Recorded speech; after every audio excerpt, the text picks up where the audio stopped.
महाराष्ट्राच्या राजकारणात पुन्हा एकदा पडद्यामागे मोठ्या हालचाली सुरू झाल्याची चर्चा रंगली आहे. काल मध्यरात्री उशिरा मुख्यमंत्री देवेंद्र फडणवीस यांच्या अधिकृत निवासस्थान वर्षा बंगल्यावर झालेल्या एका बैठकीने राजकीय वर्तुळात खळबळ उडालेली आहे. विशेष म्हणजे या बैठकीसाठी राष्ट्रवादी काँग्रेसच्या दोन्ही गटातील महत्त्वाचे नेते जवळपास एकाच वेळी वर्षा बंगल्यावर दाखल झाले.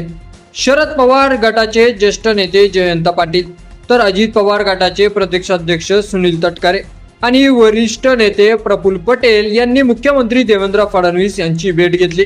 या भेटीमुळे आता महाराष्ट्रात नव्या राजकीय समीकरणाच्या चर्चा वेगाने सुरू झालेल्या आहेत. गेल्या काही दिवसापासून शरद पवार भविष्यात एनडीए सोबत जाणार का, अशी चर्चा सातत्याने होत आहे. यावर कोणतीही अधिकृत घोषणाही झालेली नसली तरी कालची बैठक या चर्चांना आणखी बळ देणारी ठरली. कारण वेगवेगळ्या गटातील हे तिन्ही नेते एकाच वेळी मुख्यमंत्र्यांच्या भेटीसाठी पोहोचल्याने हा फक्त योगायोग होता की त्यामागे काही मोठं राजकीय गणित आहे, असा प्रश्न आता उपस्थित केला जात आहे. याच पार्श्वभूमीवर सर्वाधिक चर्चा सुरू आहे ती अर्थमंत्रीपदाची. अजित पवार यांच्या निधनानंतर राज्याचे अर्थ खाते मुख्यमंत्री देवेंद्र फडणवीस यांच्याकडे आहे. त्यामुळे भविष्यात मंत्रिमंडळ विस्तार किंवा राजकीय फेरबदल झाल्याचं हे महत्त्वाचे खाते कोणाकडे जाणार याकडे सर्वांचं लक्ष लागलेलं आहे. चर्चेनुसार जर शरद पवारांचा पक्ष एनडीए मध्ये सहभागी झाला तर अर्थमंत्रीपद त्यांच्या वाटेला जाऊ शकतं. अशा परिस्थितीत अर्थमंत्री म्हणून जयंत पाटील यांच्या नावाची चर्चा सुरू झालेली आहे.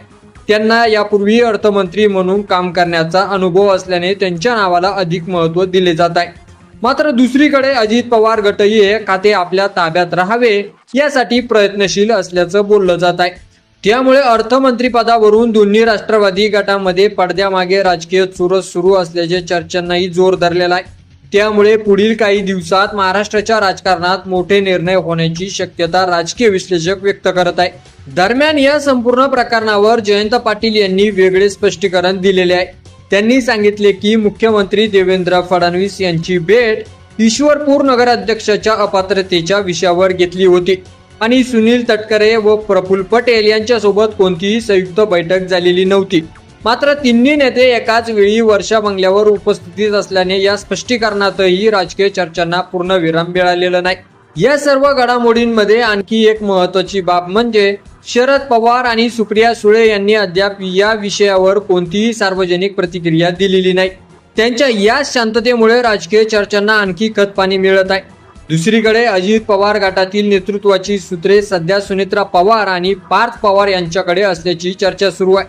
त्यामुळे राष्ट्रवादीच्या दोन्ही गटांमधील पुढील राजकीय भूमिका काय असेल याकडे सर्वांचंच लक्ष लागलेलं आहे. आता सर्वात मोठा प्रश्न असा आहे की ही बैठक फक्त प्रशासकीय विषयापुरती मर्यादित होती का, की महाराष्ट्राच्या राजकारणात एखाद्या नव्या राजकीय समीकरणाची ही सुरुवात आहे.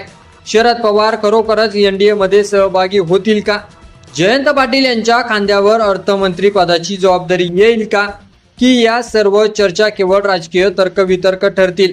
या सर्व प्रश्नाची उत्तरं येत्या काही दिवसात मिळतील. मात्र एवढं निश्चित आहे की वर्षा बंगल्यावर झालेल्या या भेटीने महाराष्ट्राच्या राजकारणात पुन्हा एकदा उत्सुकता आणि चर्चेचं वातावरण निर्माण केलेलं आहे. पुढे नेमकं काय घडतंय हे पाहणं आता अत्यंत महत्त्वाचं ठरणार आहे. की या व्हिडिओवर तुमचं मत आपल्या कमेंट बॉक्समध्ये लिहायला अजिबात विसरू नका आणि असेच नवीन व्हिडिओ पाहत राहण्यासाठी आपल्या चॅनलला सबस्क्राईब करा. धन्यवाद.